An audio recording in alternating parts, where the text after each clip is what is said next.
Kwa majina ninaitwa Edward Alois, ni mkuu wa chuo cha afya KS Loyo.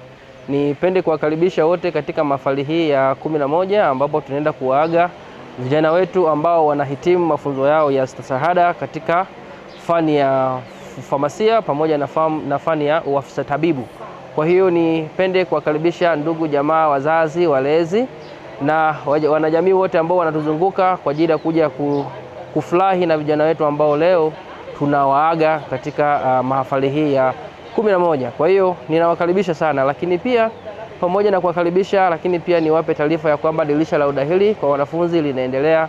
Kwa hiyo wazazi, niwakaribishe kuleta vijana kwa ajili ya kuja kujiunga na chuo chetu, kwani chuo chetu kina mandhari mazuri ya kuweza kuwafanya vijana waweze kujifunza kwa vitendo na kuwa wataalamu ambao tunaamini wanapokuwa katika jamii wataweza kuisaidia jamii kwa namna moja na nyingine. Kwa hiyo karibuni sana, na wakaribisha sana chuo cha afya KS Loyo.